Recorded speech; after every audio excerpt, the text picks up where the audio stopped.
The perfect story is that the romantic, glistening Seine is given enough care to soon be clean enough for Olympic competition. Only that depends on this.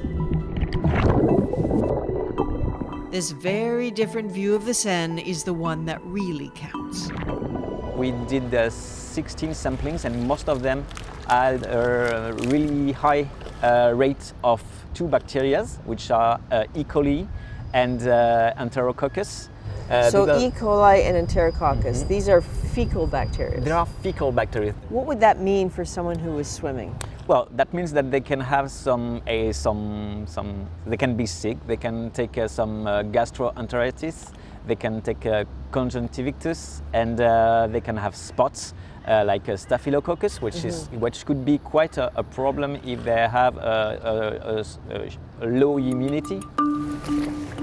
Lionel Chelou is with an NGO called Surfrider and has been testing the water of the Seine since last year, at this spot in Paris in particular, because on the other side of that bridge is where the open water marathon swim will begin. The triathlon won't be far away.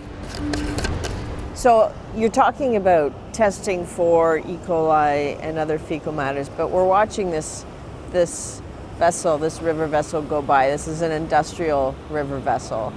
We have no idea what is coming out of this. Is anybody testing for what might be coming out of a vessel like this?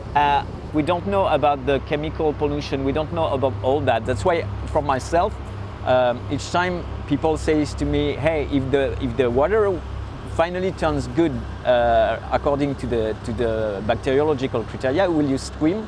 I say no, because we don't know about the rest. They don't know because the rules are to declare the river safe for swimming. It's only the fecal bacterial limits that have to be tested. So whatever comes from the river boats, whatever comes from the garbage you still see dumped alongside the Seine, no one's counting that. What they are counting, well, that's bad enough.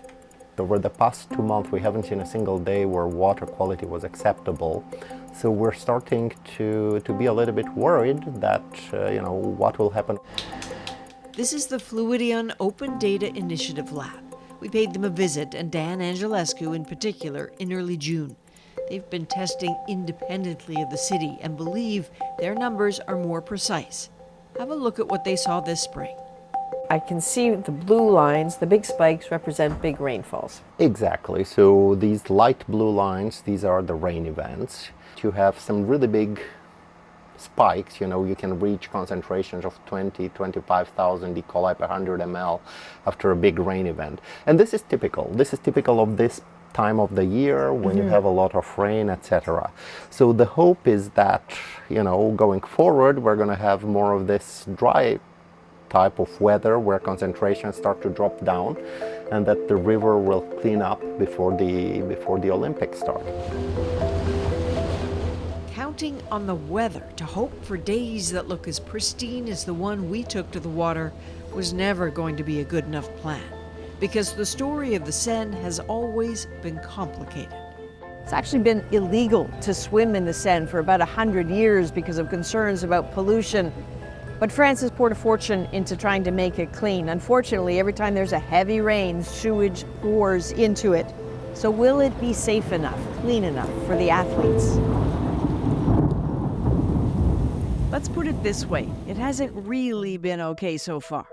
Some critical Olympic test events last summer were canceled because it wasn't clean enough. The paramarathon swim was turned into a duathlon, no swimming. A public relations disaster then.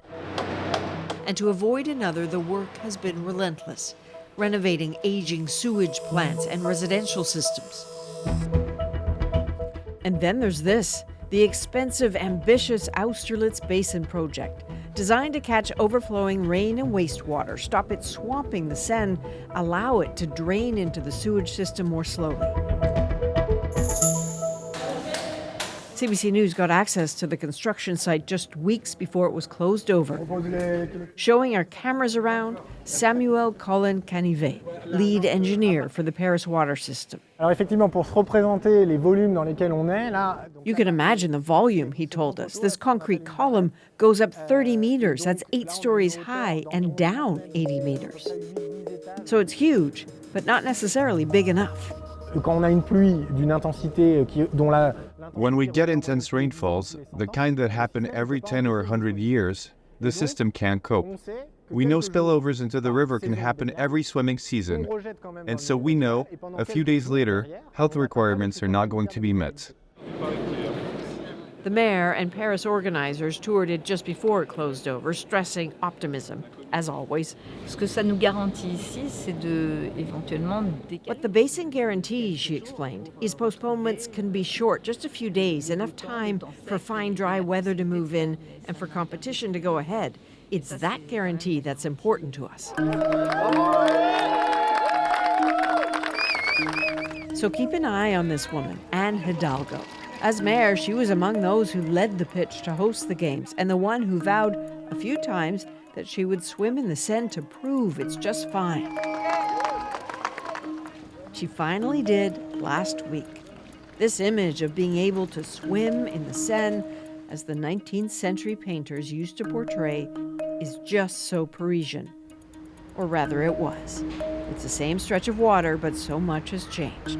The big promise of Paris 2024 is that by next year, all citizens will once again be able to take to the river to swim. A notion as romantic as the sparkling Seine itself.